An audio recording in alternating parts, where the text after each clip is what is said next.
شکاریات series میں جو کہانی میں آپ کو سنا رہی ہوں اس کا عنوان ہے ساؤ کے آدم خور۔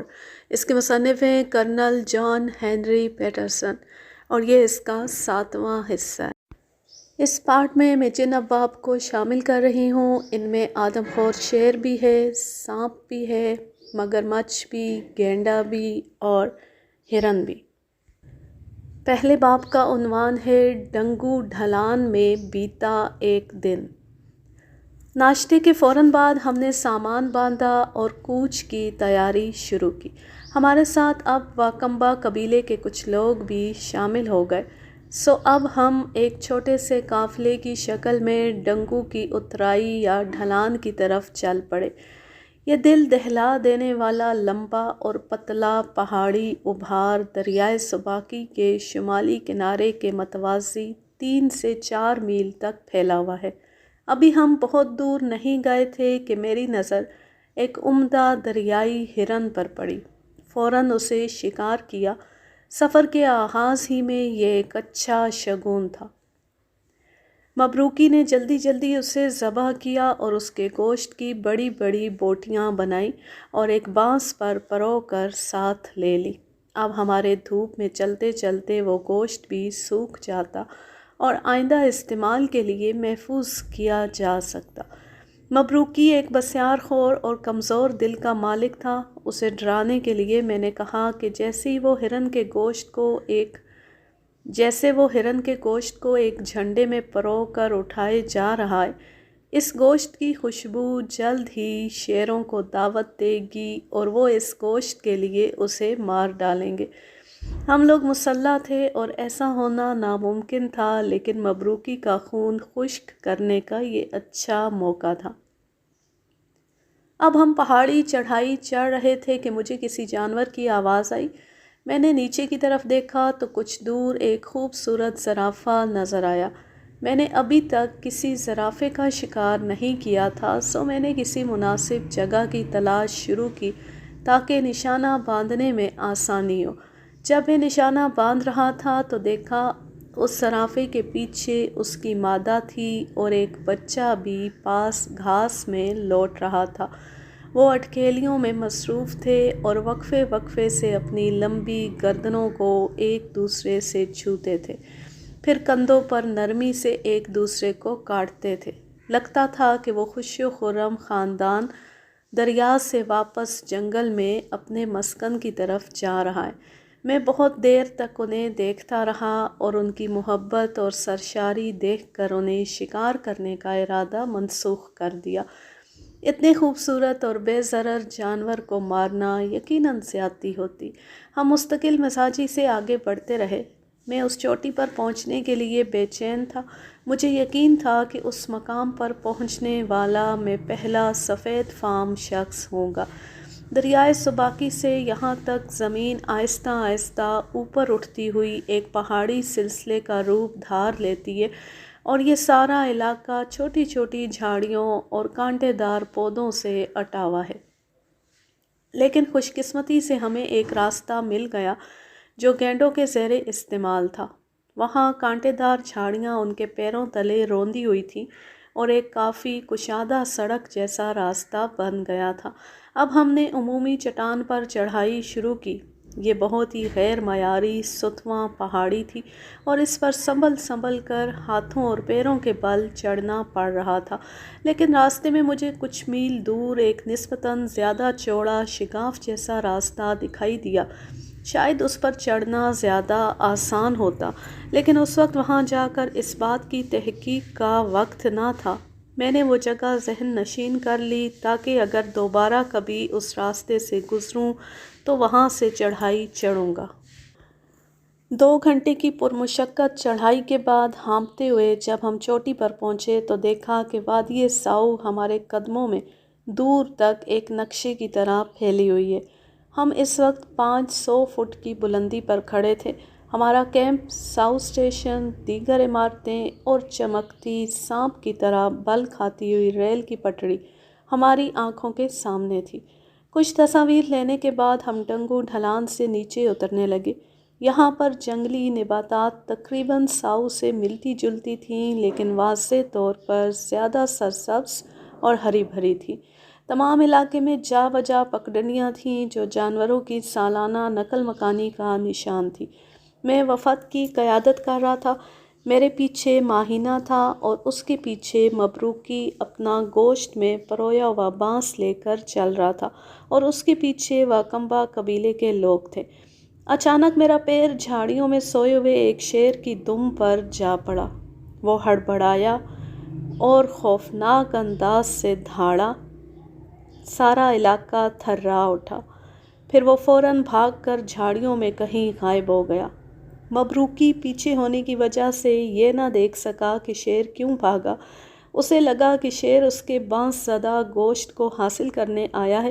اس نے ایک دلخراش چیخ ماری، بانس کو فوراً پھینکا اور ہم سے کئی فٹ آگے دوڑنے لگا۔ اس مضحکہ خیز صورتحال سے واکمبا قبیلے کے ساتھی جو شاذ و نادر ہی مسکراتے تھے وہ بھی محظوظ ہوئے اور بھاگتے ہوئے مبروکی کا پھینکا ہوا گوشت اکٹھا کرنے لگے۔ وہ شیر ہمیں پھر کہیں نظر نہیں آیا، لیکن کچھ کوس دور ہمیں ایک زیبرا کی باقیات ملی۔ شاید شیر کا پیٹ اس تازہ شکار کے بعد بھرا تھا، اس لیے اس نے ہم پر حملہ کرنے کی کوشش نہیں کی تھی۔ مبروکی بہرحال بہت ڈر گیا تھا اور اب سائے کی طرح میرے ساتھ ساتھ چل رہا تھا۔ اب اسی خاردار جھاڑیوں بھرے راستے میں چلتے چلتے ایک گینڈے سے بھی مڈ بھیڑ ہو گئی۔ ہم اس سے اور وہ ہم سے خوفزدہ ہو کر دوسری سمت بھاگ گیا۔ تقریباً 2 گھنٹے تک اس سطح مرتفع پر میں نے بے شمار جانور دیکھے، جن میں زرافہ، گینڈا، چھوٹا سفید چتھیوں والا نسواری ہرن، باراسنگا، جنگلی سور، بن مانس بندر اور سرخی مائل گلہریاں شامل تھیں۔ جانوروں کی کثرت تھی، لیکن اتنے عرصے میں ہمیں اس خشک اور بے آب علاقے میں کسی انسانی بستی کے نشان نہ ملے۔ جانوروں کو بھی پانی پینے کے لیے دریائے سباکی کی طرف سفر کرنا پڑتا تھا۔ اب مجھے ان ہزاروں پگڈنڈیوں کی وجہ سمجھ میں آ گئی۔ تمام جانور دن رات پانی پینے کے لیے سطح مرتفع سے دریا کی طرف جاتے اور واپس سطح مرتفع میں اپنے مسکن کی طرف لوٹتے تھے۔ ہم سب اب بری طرح تھک چکے تھے۔ میں ایک چھوٹے سے درخت پر چڑھا کہ ذرا دور تک جائزہ لوں۔ حد نگاہ تک ویران بیابان تھا۔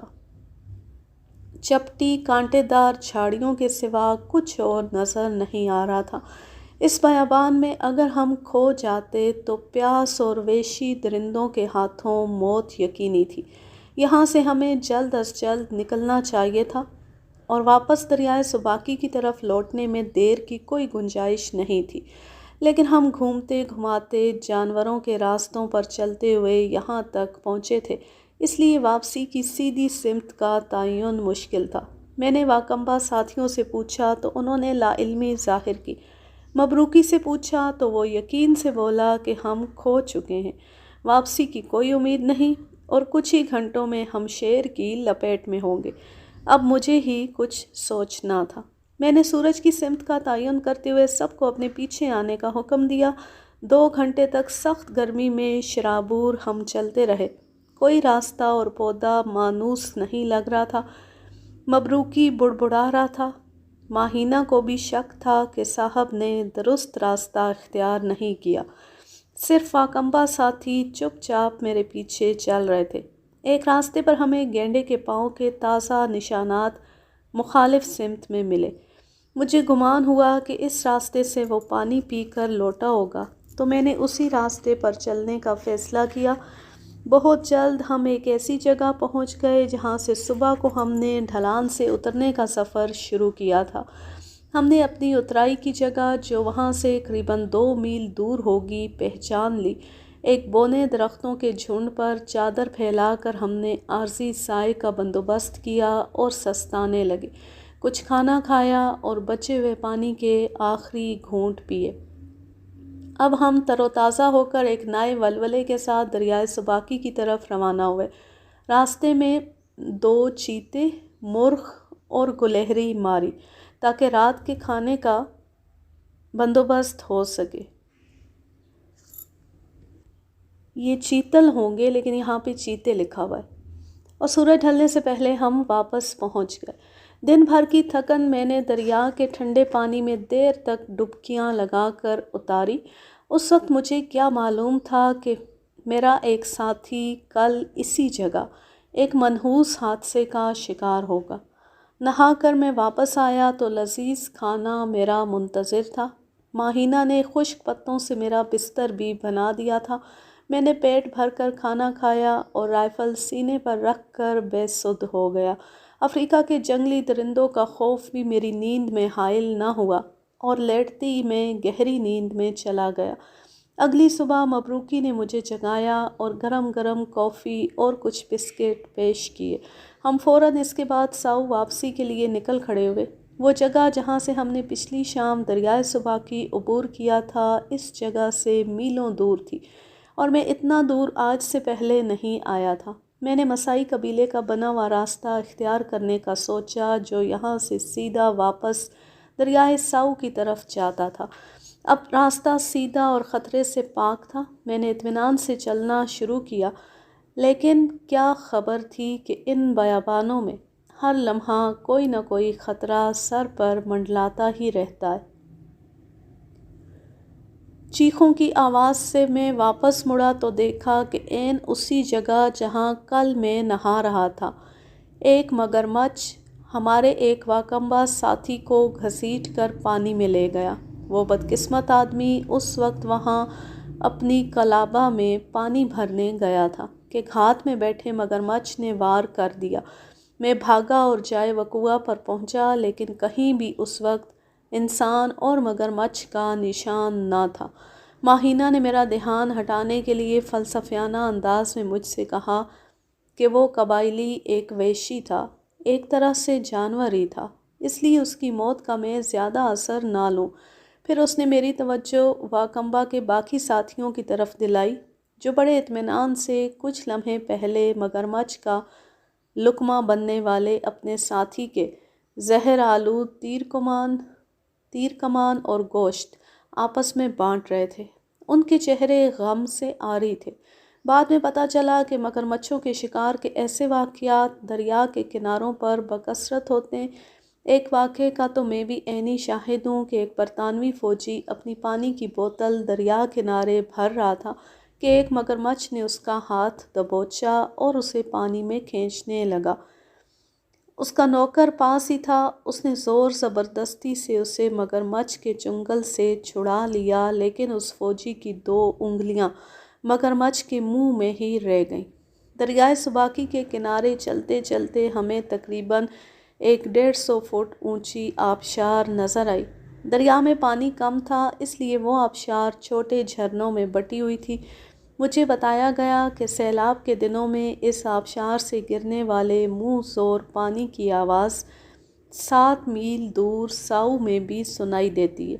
ہم نے اس آبشار کی اوپری چٹانوں پر سنبھل کر پاؤں رکھتے ہوئے دریا عبور کیا اور کچھ گھنٹوں کی مسافت کے بعد خیر و عافیت سے اپنے کیمپ ساؤ میں پہنچ گئے۔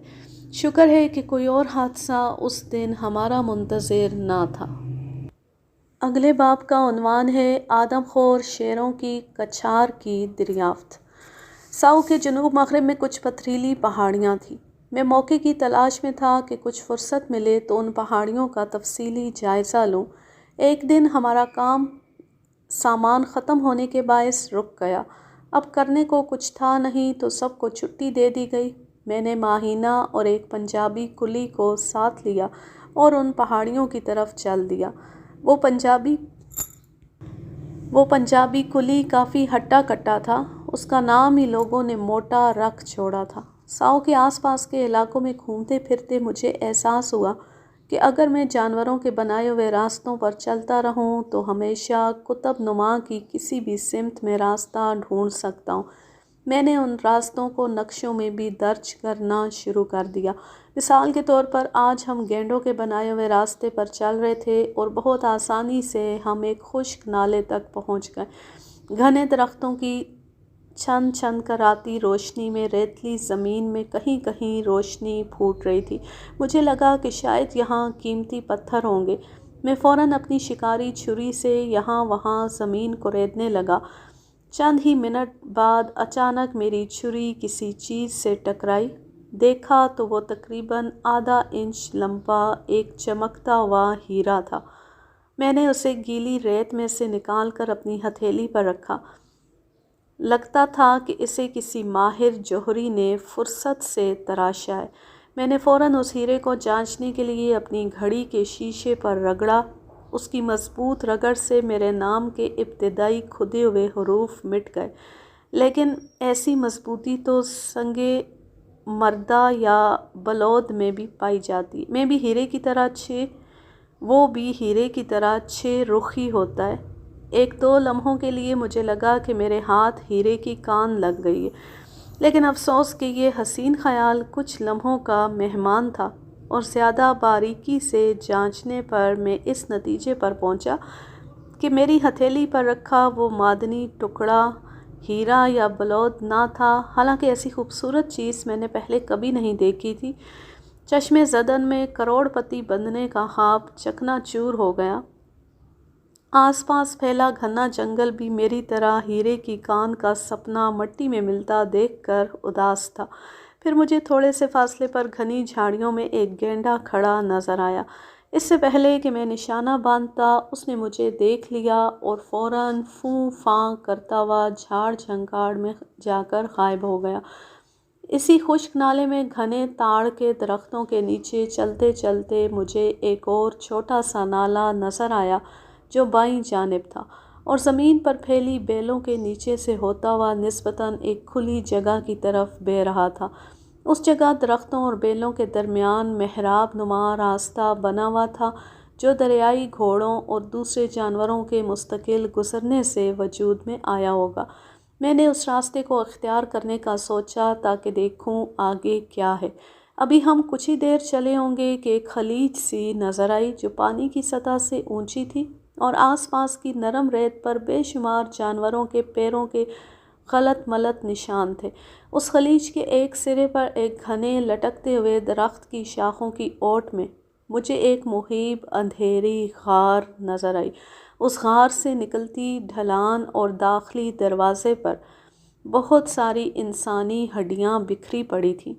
کسی بدقسمت قبائلی کی تانبے کی چوڑیاں بھی دھوپ میں چمک رہی تھیں۔ بلا شبہ یہ میرے ہاتھوں جہنم واصل ہونے والے آدم خور شیروں کی کچھار تھی جو میں نے حادثاتی طور پر دریافت کر لی۔ اس کچھار کے اندر جا کر باقی انسانی ہڈیوں کو دیکھنے کی مجھ میں ہمت نہیں تھی۔ ان بلاؤں نے ساؤ میں خوفناک تباہی مچائی تھی اور انسانی آبادی مدتوں ان سے دہشت زدہ رہی تھی۔ احتیاطاً میں نے کچھار کے اندر 2-3 فائر کیے تاکہ اگر کوئی شیر یا اس کا پلہ اندر ہو تو باہر آ جائے، لیکن سوائے چمگادڑوں کے ایک جھنڈ کے جو فائر سے دہشت زدہ ہو کر باہر نکلا، اس غار میں اور کچھ نہ تھا۔ اس کچھار کے مکین اب یہ دنیا چھوڑ چکے تھے۔ اس غار کی کچھ تصویریں لینے کے فوراً بعد ہم لوگ اس منحوس جگہ سے ہٹ گئے۔ اس گہری تنگ گھاٹی میں چلتے چلتے مجھے لگا کہ سامنے ایک دریائی گھوڑا سرکنڈوں کے پیچھے کھڑا ہے۔ میں نے ماہینہ اور موٹا کو ساکت رہنے کی ہدایت کی اور دھیرے دھیرے اپنے شکار کی طرف بڑھنے لگا۔ جب نزدیک پہنچا تو وہ سراب تھا۔ میری آنکھوں نے کچھ لہراتے ہوئے سیاہی مائل سرکنڈوں کو ایک دریائی گھوڑا سمجھ لیا تھا۔ اب ہم اس کھائی سے باہر نکلے اور اوپر کی جانب چڑھائی شروع کی۔ یہ ایک اچھا فیصلہ ثابت ہوا کیونکہ جلد ہی ہم نے جانوروں کے ایک ریوڑ کی بکٹٹ بھاگنے کی آواز سنی۔ میں جلدی سے چند گز آگے ایک کونے کی طرف مڑا اور جھاڑیوں میں لیٹ کر دیکھنے کی کوشش کی۔ نیچے ایک پگڈنڈی پر زیبرا کی ایک قطار بدحواسی میں فراٹے بھرتی جا رہی تھی۔ پہلی بار یہ حسین جانور مکمل میرے نشانے کی زد میں تھے۔ میں نے سب سے بڑے زیبرا کی طرف نشانہ باندھا اور گولی چلا دی۔ وہ وہیں موقع پر ہی ڈھیر ہو گیا۔ جیسے ہی میں اس زیبرا کے پاس پہنچا، اس خوب روح جانور کو مرا ہوا دیکھ کر مجھے تاسف ہوا۔ موٹا تیزی سے آگے بڑھا اور اس سے پہلے کہ میں اسے کچھ کہتا، اس نے زیبرا کی گردن پر کلمہ پڑھ کر چھری پھیر دی۔ اور بولا گوشت کو جائز اور حلال کرنے کے لیے یہ ضروری تھا۔ موٹا مسلمان تھا اور کوئی بھی مسلمان کسی مردار جانور کا گوشت نہیں کھاتا، بلکہ اس سے پہلے کہ شکار کی جان نکلے اسے گردن کے قریب چھری پھیر کر حلال کیا جاتا ہے، اور یوں اس جانور کا سارا خون بھی بہہ جاتا ہے جو کہ مسلمان کے لیے حرام ہے۔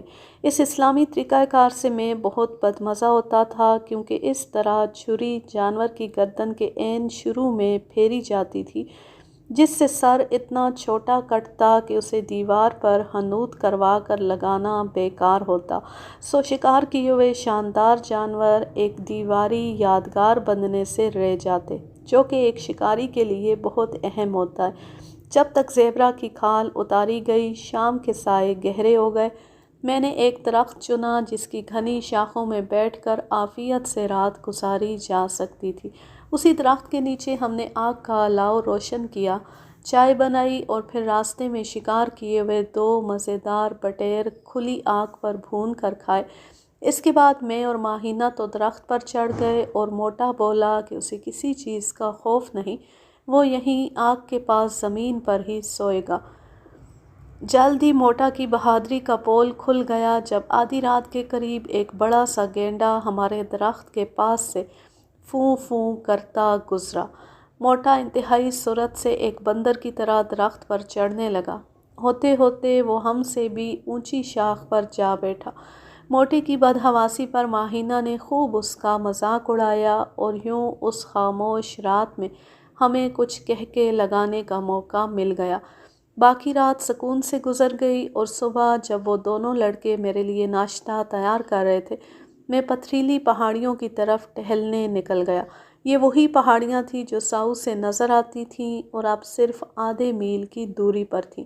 میری نظریں کسی شکار پر تھیں، لیکن اس علاقے میں بہت چھوٹے چھوٹے سلیٹی پروں والے مرغوں کے علاوہ مجھے کچھ اور نظر نہ آیا۔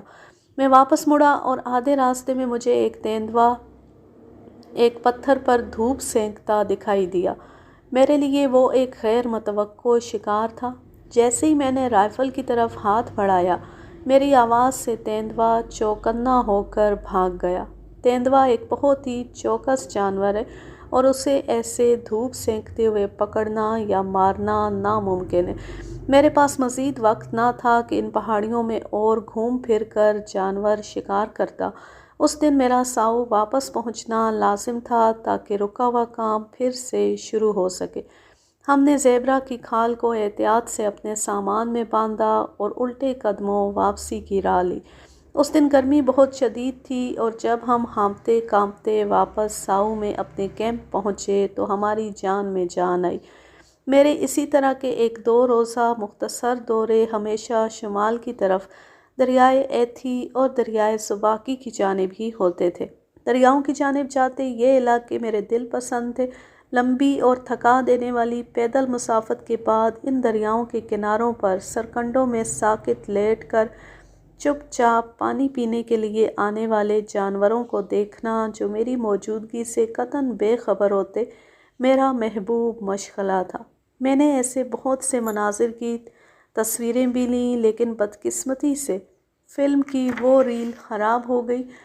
اکثر چاندنی راتوں میں کسی چٹان پر اکڑوں بیٹھا کسی شکار کا انتظار کرتا رہتا، اور جب کسی دریائی گھوڑے یا گینڈے کی آمد ہوتی تو ہوا کا رخ بدل جاتا، اور میری خوشبو دور سے ہی سونگھ کر وہ اپنا راستہ بدل لیتے، اور میرے گھنٹوں کی محنت اکارت چلی جاتی۔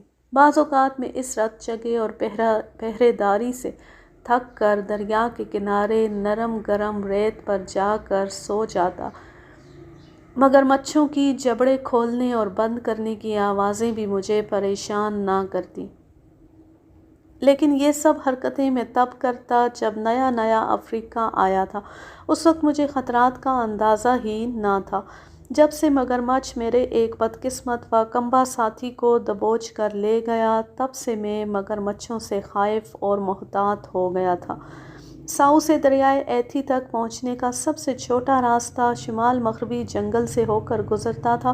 وہاں ایک بہت صاف ستھرا اور چوڑا راستہ تھا جسے میں نے حادثاتی طور پر دریافت کیا تھا۔ اس دن میرے ساتھ کچھ مہمان تھے جنہیں میں کیمپنگ اور پکنک کے لیے دریائے ایتھی کے کنارے تک لے کر جا رہا تھا۔ ہم لوگ آہستہ آہستہ گھنی جھاڑیوں میں بدقت راستہ بنا کر چل رہے تھے کہ مجھے یہ راستہ نظر آیا۔ اس راستے پر بہت سے جانوروں کے پنجوں کے نشانات تھے۔ مجھے یقین تھا کہ یہ راستہ جنگل تک جاتا تھا اور جانوروں کی روزمرہ آمد و رفت کا ایک ذریعہ تھا۔ اس راستے پر چلتے چلتے ہمیں کئی بار ہرن نظر آئے جو ہمارے قدموں کی آواز سے بدک جاتے تھے۔ آخر میں یہ راستہ ہمیں عین ایسے پرفضا مقام پر لے گیا جو پکنک اور رات گزارنے کے لیے ایک مثالی جگہ تھی۔ ریتلے کناروں پر گھنے درختوں کے سائے میں صاف ستھری کھلی زمین تھی جہاں ہم نے اپنے خیمے گاڑے اور پکنک منائی۔ میرے مہمان اس تاروں بھری خوبصورت رات سے محظوظ ہو رہے تھے جب ایک گینڈے نے اچانک رنگ میں بھنگ ڈال دی اور فوں فوں کر کے ہمیں ڈرا دیا۔ وہ شاید ناراض تھا کہ اس کے آرام اور کھیلنے کی جگہ پر ہم کیوں آ بیٹھے تھے۔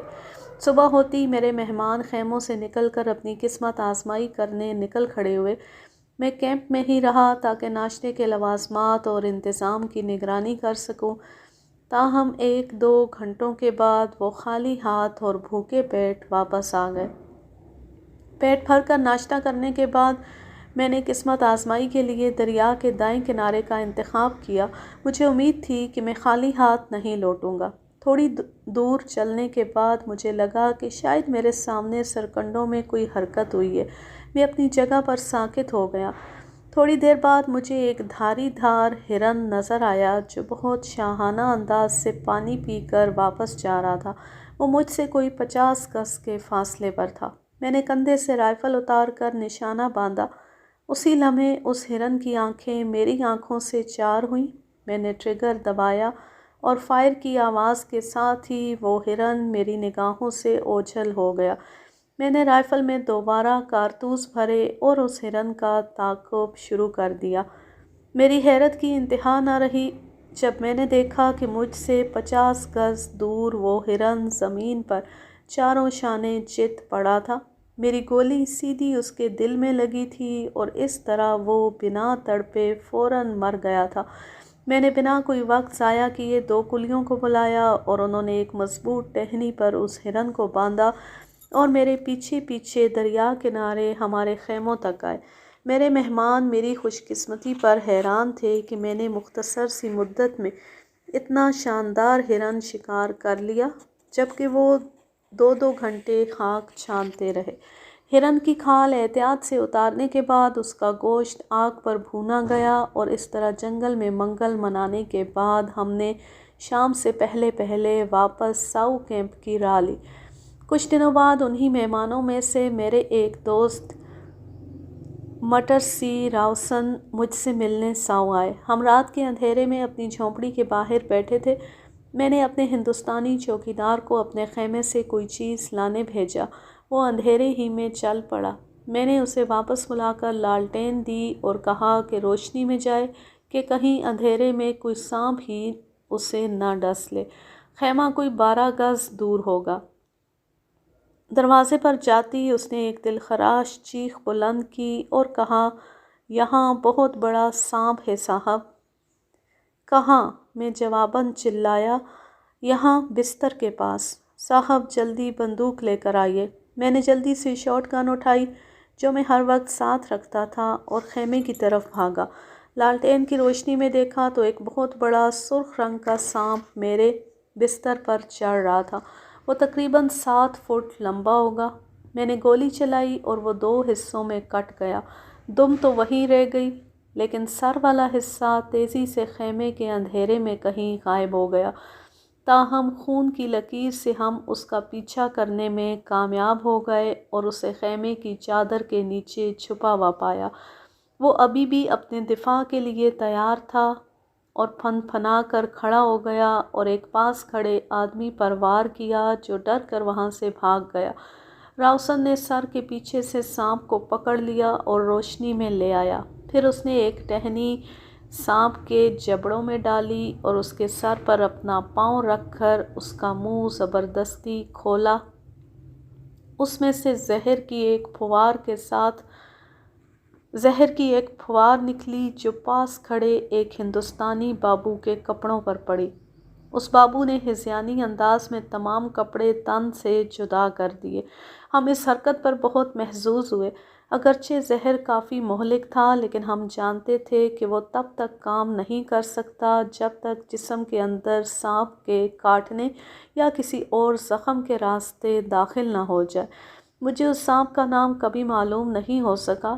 اس سانپ کا رنگ ایک پختہ اینٹ کی طرح سرخ تھا۔ اسی سے ملتا جلتا سانپ ایک دفعہ میں نے مشرقی افریقہ میں دیکھا تھا۔ میں شکار پر تھا اور اچانک وہ سانپ میرے سامنے آ گیا اور پھن پھیلا کر کھڑا ہو گیا۔ میں بالکل بوکھلا گیا اور کچھ لمحے ایسے ہی گزر گئے۔ میں مقناطیسی انداز سے اسے دیکھ رہا تھا اور اسے گولی مارنے کا خیال بھی میرے دل میں نہ آیا تاآنکہ خود ہی وہ سانپ مجھے ہکا بکا چھوڑ کر لمبی گھاس میں غائب ہو گیا۔ اگلے باب کا عنوان ہے گینڈے کا ناکام شکار۔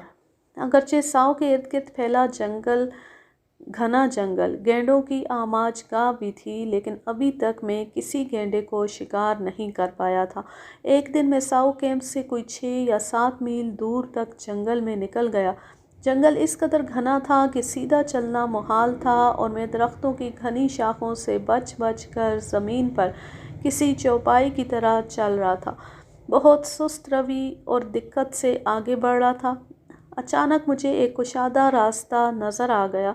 وہ گینڈوں کی گزرگاہ تھی اور ان کے بارہا وہاں گزرنے سے ایک صاف ستھری مستقل کچی سڑک بن گئی تھی۔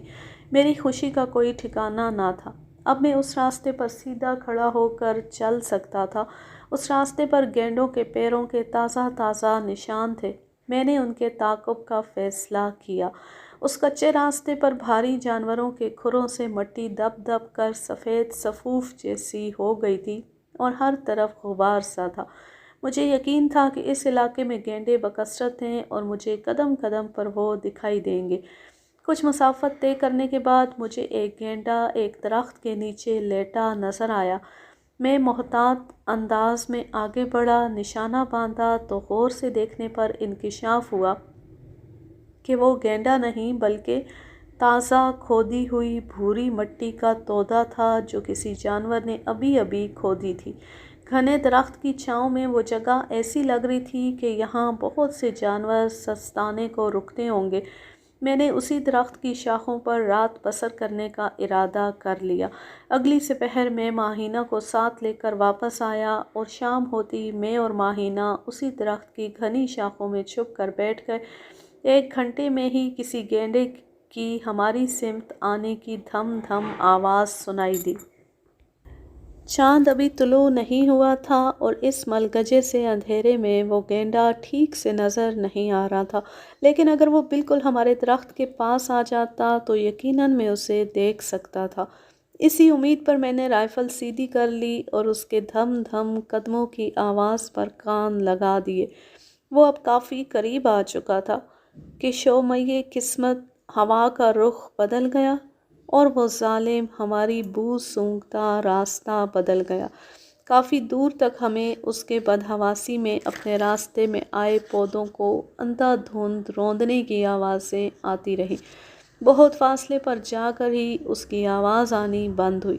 اس رات ہم ناحق درخت کی شاخوں میں بے آرام رت جگہ مناتے رہے اور کوئی اور گینڈا وہاں سے نہ گزرا۔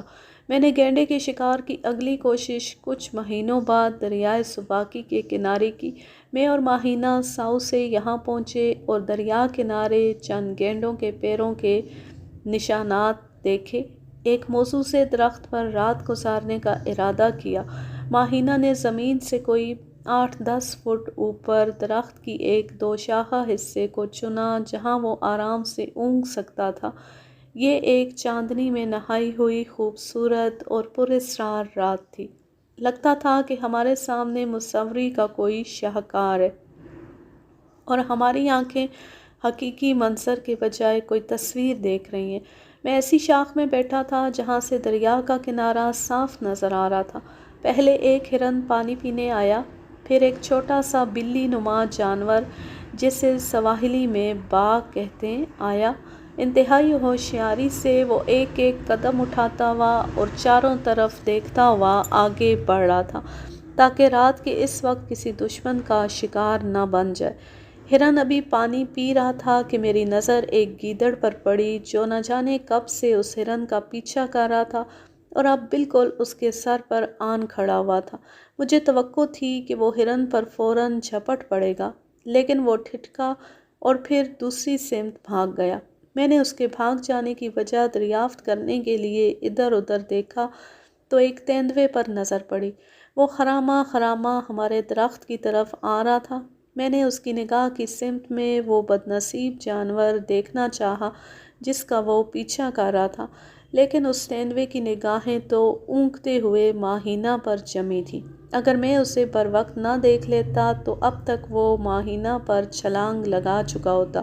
میں نے فوراً رائفل کا رخ اس کی طرف موڑا، لیکن شاید اس نے مجھے پلٹتے ہوئے دیکھ لیا۔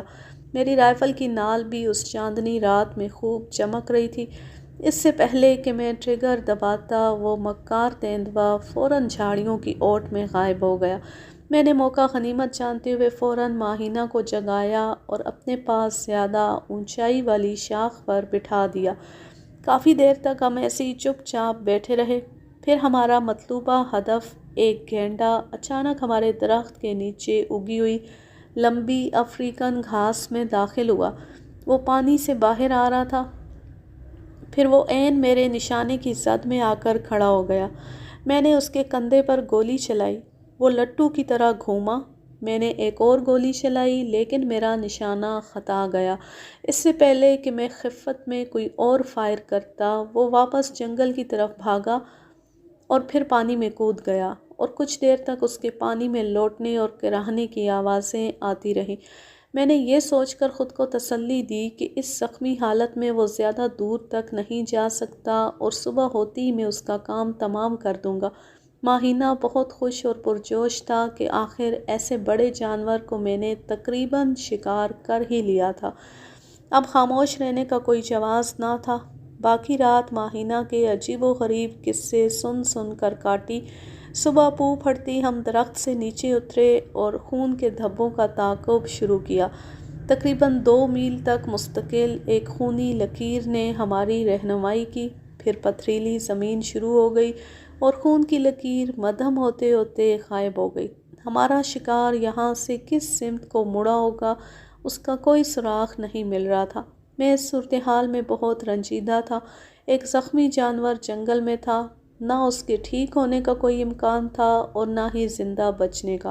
نہ جانے کتنے دن اسے اس زخمی حالت میں درد سہنا پڑے گا، لیکن میرے ہاتھ میں کچھ نہ تھا۔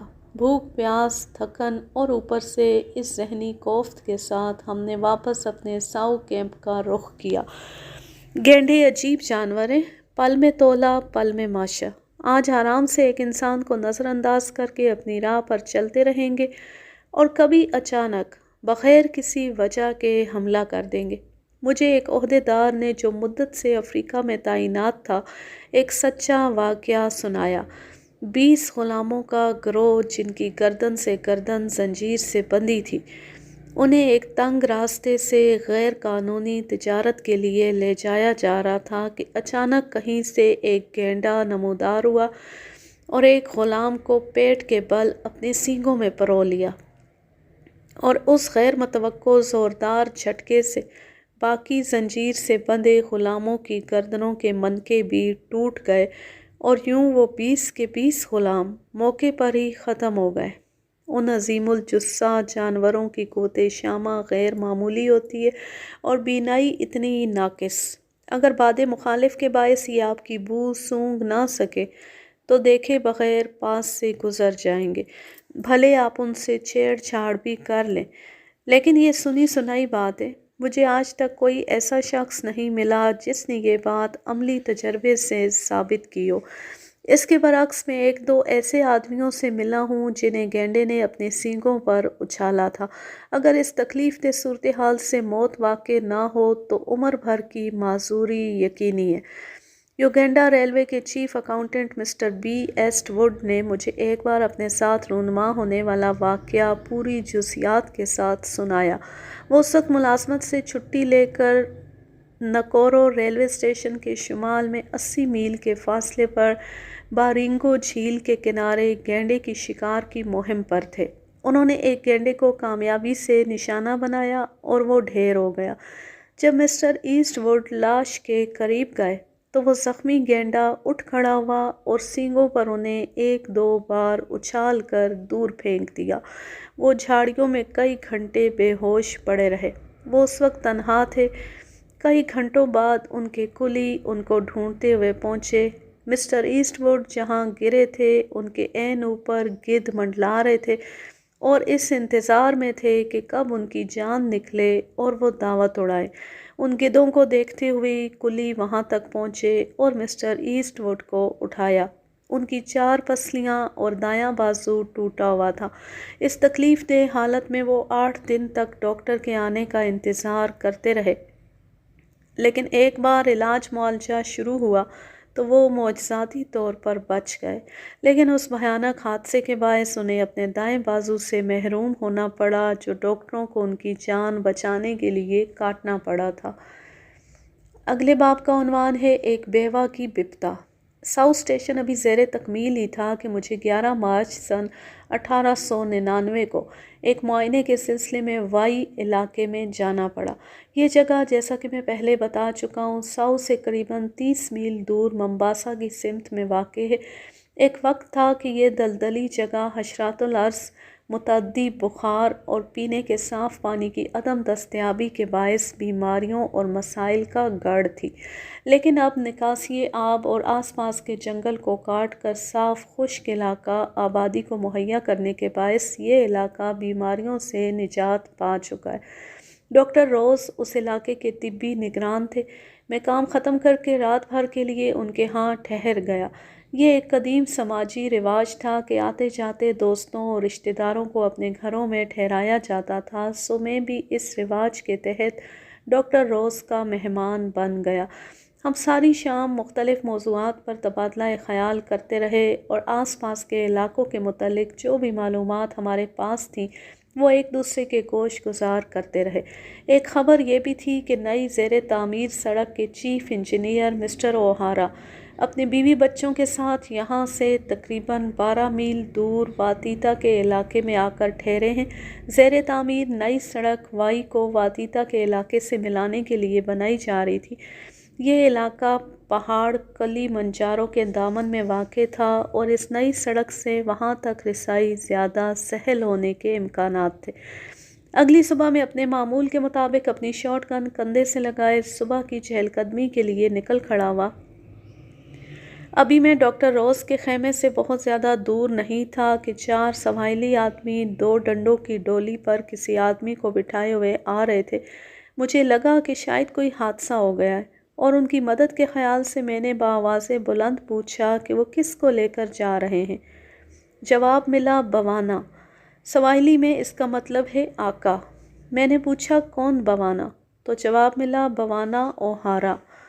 مزید پوچھنے پر معلوم ہوا کہ چیف انجینئر مسٹر اوہارا کو ایک شیر نے رات کو ہلاک کر دیا اور ان کے 2 کمسن بچے بھی اور بیوی بھی پیچھے پیچھے آ رہے ہیں۔ میں نے ان آدمیوں کو ہسپتال تک کا راستہ سمجھایا اور بتایا کہ ڈاکٹر روز اپنے خیمے میں ہی ہیں اور بنا وقت ضائع کیے میں تیزی سے آگے بڑھا تاکہ بیچاری مسز اوہارا کی کوئی مدد کروں۔ چند کوس کے فاصلے پر مجھے مسز اوہارا مل گئیں۔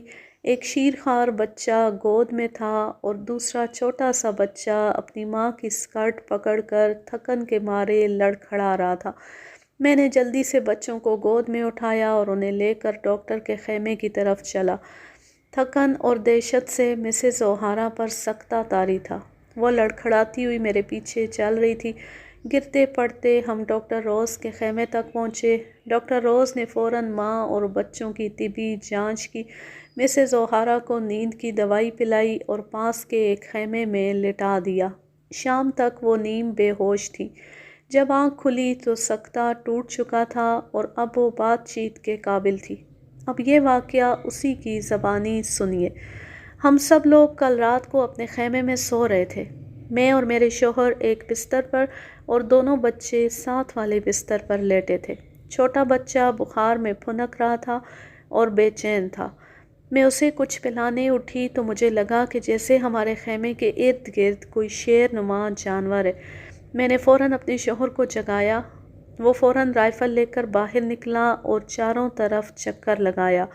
باہر کھڑے عسکری سے پوچھا تو اس نے کہا کہ یہاں اس نے ایک گدھے کے علاوہ اور کسی جانور کو گزرتے نہیں دیکھا۔ سو میرے شوہر نے اندر آ کر مجھے تسلی دی کہ میں نے جس جانور کی آواز سنی تھی وہ کوئی شیر چیتا نہیں بلکہ کوئی گدھا تھا۔ کل رات گرمی ناقابل برداشت تھی۔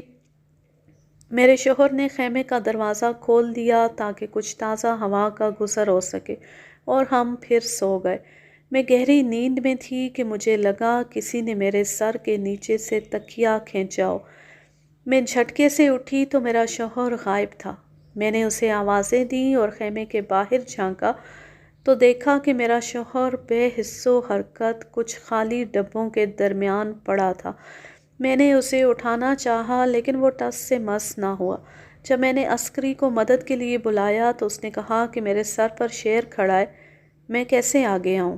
جیسے ہی میں نے دیکھا تو مجھ سے 2 گز کے فاصلے پر وہ خونی شیر کھڑا تھا۔ عسکری نے فائر کیا تو وہ بدک کر جھاڑیوں کے پیچھے چھپ گیا۔ پھر 4 عسکریوں کی مدد سے ہم مسٹر اوہارا کی لاش کو بستر تک لائے۔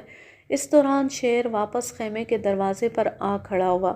وہ اپنا شکار کھانا چاہتا تھا۔ عسکری نے ایک اور فائر کیا لیکن شیر کا بال بھی بیکا نہ ہوا۔